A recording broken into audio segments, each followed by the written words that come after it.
the Beaver Dam. We are here live recording another video because apparently CG likes to just throw things at us, which is cool.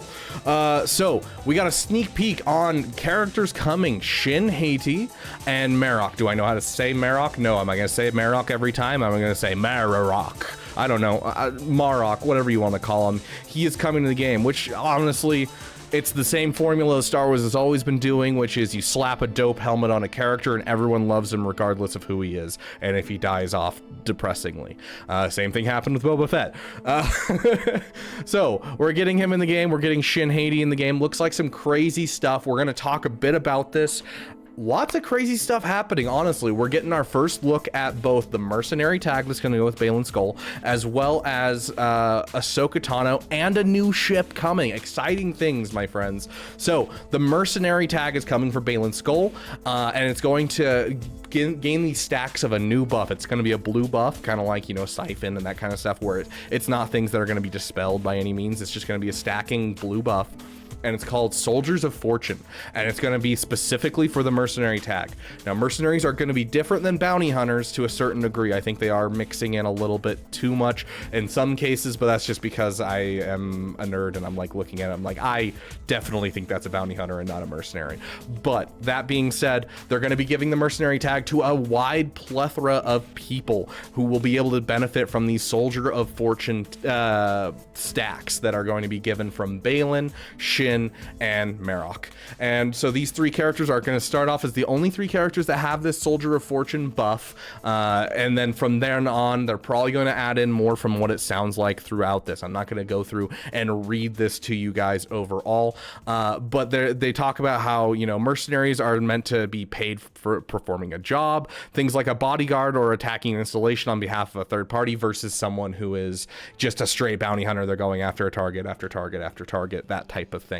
So like Canderous is a really good idea of this, where he's, you know, he's a mercenary for hire. He doesn't go after specific bounties, but he's, you know, a bruiser. He's a person who goes out and gets money for the Hutts. Then he helps out on the Republic side because of Revan, all that kind of stuff. And so they're not meant to be neutral characters, because every character is light side or dark side, except for Hondo. Hondo is Hondo.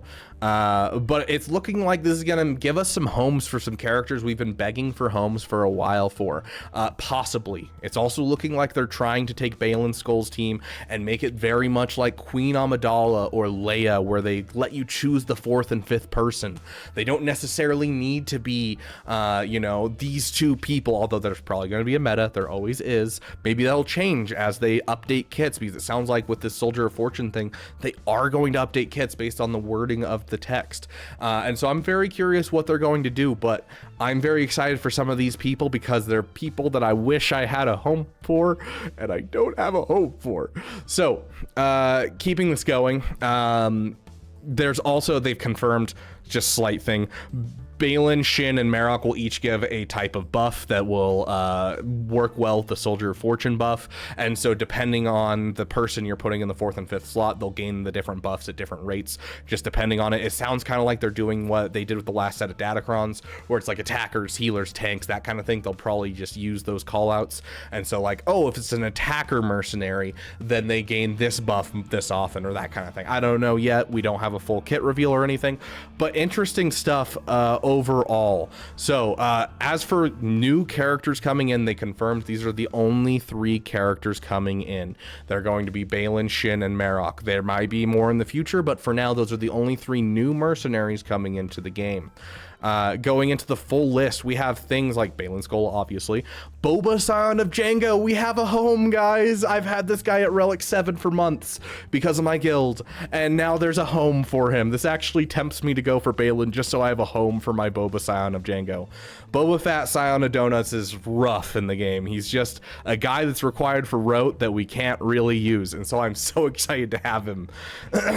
Cad Bane, yeah, Cad Bane makes sense. A lot of these make sense. Canderous Ordo, like we talked about. Cara Dune, Dash Rendar, Dengar. I don't know enough about Dengar to comment on that one. Doc Afra, you know, Embo. I guess we saw one episode where he was more of a mercenary than a bounty hunter. Fennec Shand, Han Solo, basically every version of Han Solo except for Captain Han Solo is in this list. You got young Han, you got vet Han, so Han is in here. I'm actually surprised Captain Han isn't in here, considering he was like trying to leave at that point to go pay his debt to Jabba. He's still kind of on the fence. I feel like he's still a mercenary at that point in the Captain Han Solo section, and I honestly would have removed vet Han, but then again, we don't have a home for vet Han, so that's probably why they're doing it. Going in, Jango Fett, Hondo Onaka. For those of you who have Hondo, this might be another home for Hondo. Exciting stuff. Jedi Knight Cal Kestis is an interesting one. I don't know what we're trying to pull with this one.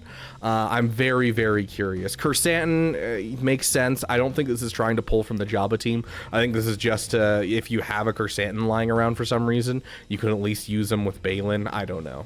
Kyle Katarn, L3, Marok, of course, Mission Vow, which of course they have Zalbar in here as well. So it looks like they're taking some characters, Shakira, where we can take some characters that are really, really, you know, they've been pushed out of the meta quite hard, but now we can take them and we can be able to use them. You know, you got Sana Staros, Beskar Mandalorian. For those of you who don't have a mommy Mandalore, this might be a option for Beskar Mandalorian. I don't know how many people are going to have the Scoundrel tag, but if they have the Scoundrel tag, this will actually work really well. I'm guessing though Balin and all of them are going to avoid the Scoundrel tag just so that way they don't get stolen into other teams. Then we got Zam Wessel, of course, and I disagree with Zam Wessel. She's definitely a bounty hunter and not a mercenary, but whatever. Just because you work for a faction does not mean that you are not a bounty hunter. She literally just went and tried to kill Padme, and that was it. Like, if that was the case where it's like, oh yeah, he's working for the Empire, therefore he should be on here. Boba Fett should be on here. Bosk should be on here. Like, there's so many of them that are like, you know, they were working for the Empire, so obviously, go for it. Anyways, yeah, overall, the rest of this is kind of like, hey, this is who Shin is. We tried to focus on her quick-wittedness and her abilities in combat. We hope you'll enjoy her. Marok is mysterious and interesting, and he brings his allies out of rough scenarios, so we're probably going to have some savior mechanics or something like that. Balin, he's a tank. Juggernaut playstyle. We'll see kind of what he does, but they've been really excited about this one because it's Ray Stevenson and he did such a great performance, and they mentioned that it's been an honor to work on this kit and bring the character into the game. With Ahsoka Tano, nothing super crazy here, just them kind of being like, hey, yeah, we're working on Ahsoka.